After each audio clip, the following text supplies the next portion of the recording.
đó là giấy sạch chưa là còn hết rồi nhưng sạch giấy không? giấy sạch được không? Nó còn cái gì đó. Lấy cái giấy đó giấy sạch không? Có quặng ở có gì ta nước được. Đừng cho nó cũng như hồ chú mà đụng chân treo cái tàn kết này đó sạch.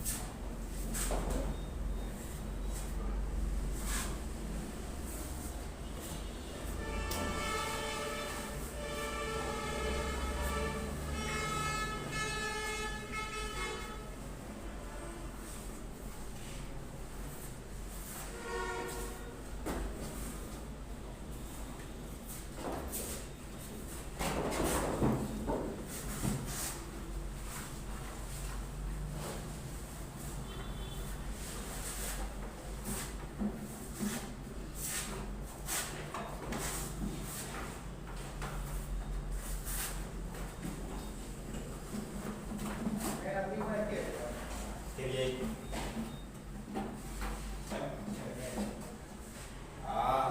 Khóa chưa khóa em chiếu à tôi cho nghe nó chơi không hả nghe cứng người tôi đưa ra đánh cái xuồng gì lên năm cứng rồi ý là mình đưa ra cho nó đúng cách không gì giờ nó hay kéo rồi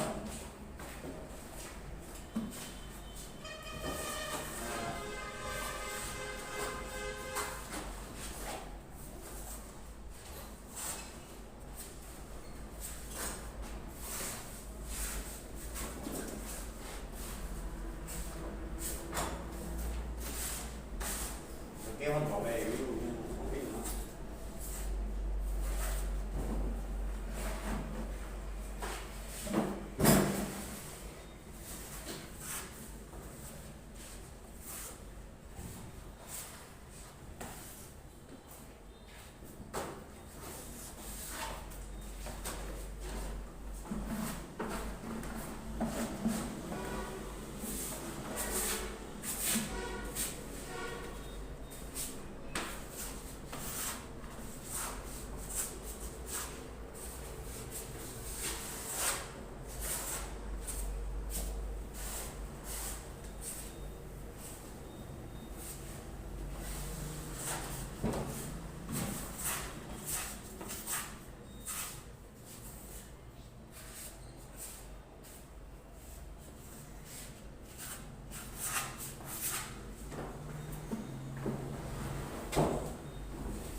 Đồ quay trực tiếp luôn nào. Biết trẻ một nó ra lớn chứ quay mình ra lớn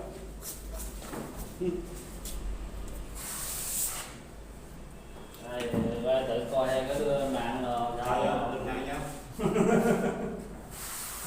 để người ta coi ghi mình trên chân nhá biết nói nó lên muốn nói thì nói phải đã nói cho nó lên tụi lên lên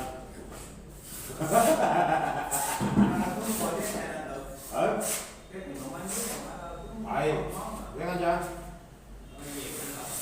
không nó vô đi miền Nam ấy chứ không mình nói vô là nó vô nước nó đi nhọt lọt ra chứ có đâu chưa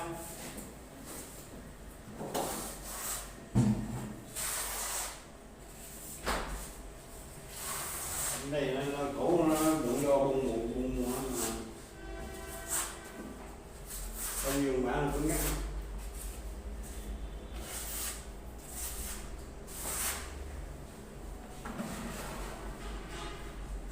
này chứ mà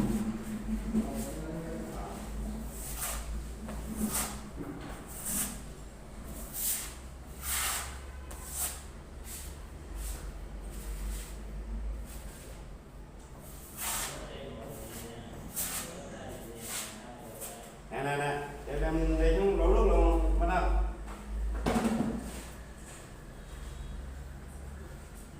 đây em ở đây xuống đổ luôn mon chiều bỏ